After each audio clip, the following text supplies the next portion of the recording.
Commentator Cindy Blackstock is standing by in Ottawa. She is the executive director of the First Nations Child and Family Caring Society. Cindy, good to have you part of the conversation today. What do you make of what we're finding out? Well, my heart goes out to those children. I can't imagine what it was like to die with no one else around you who loved you and cared for you and for their families. Like, just think about it, Todd, about being a parent and your child being forcefully taken to a school and then never coming back, and you never know what happens to them. And then for your descendants to find out that child was buried in an unmarked grave.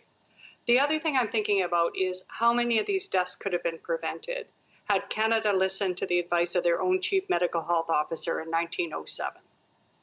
That is a very good point, because there were those early on who were raising some serious red flags about this, obviously not listened to. The scope here, Cindy, is also staggering. I mean, and this is only 2 sites that we know of. Yeah, there were over 100 residential schools. So what Canadians are starting to see is when survivors were telling their truths about the children who died unnecessarily in residential schools, or those indeed who died of murder in residential schools, often people thought, oh, not in Canada, that can't happen. But I think people are starting to come to grips with the fact that it did happen.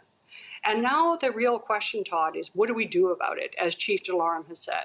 It's not only just about finding the other children and honoring them and making sure that their families are provided with support. It's also about stopping the injustices towards First Nations, Métis, and Inuit peoples today, to make sure that the government actually acts on the many solutions that are on the books that could make this the generation of change and ensure that Chief DeLorme's 4-year-old daughter grows up not having to fight for equitable public services on First Nations communities. Right, and that is such a key point. People are wondering, what can we do in the here and now about this? Can you elaborate, Cindy, on what you would like to see?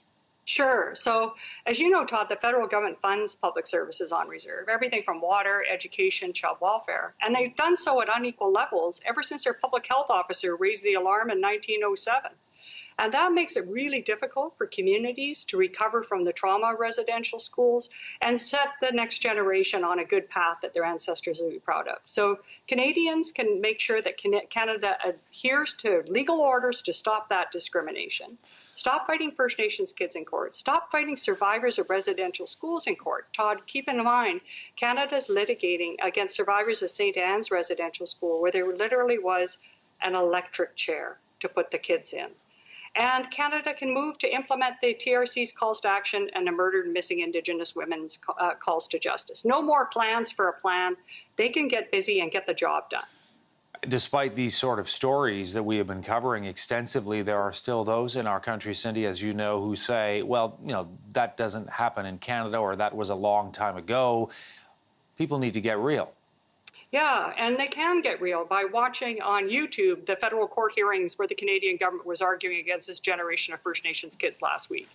So I really encourage people just to watch what the government does. And those legal hearings, hearing their legal arguments, I think you're going to find a lot of things in that mindset that existed at the time of residential schools. And let me get back to those people who died, the 751, yeah. The more than 200 in Kelowna and Kamloops and that whole part of British Columbia.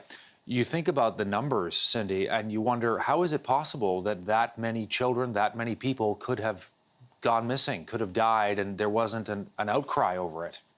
That's the question, Todd, because what we know from John Malloy's book, A National Crime, which every Canadian should read, is that the Canadian government was receiving alarms from members of the public and people in the department, and indeed that chief medical health officer, throughout the entire time residential schools were operating. But on every occasion, they were presented with a chance to make a difference for these kids and help them, save them from abuse, save them from death, and they chose not to do it. They chose not to do it. And that's the important part about learning from history. In my view, the Canadian government is still making choices not to do the right thing, even though it has solutions to do it. Cindy, we always appreciate getting your voice with us here on CTV News. I wish it was under better circumstances today, but some very powerful insights. Thank you. Thank you for having me, Todd. Cindy Blackstock joining us from Ottawa.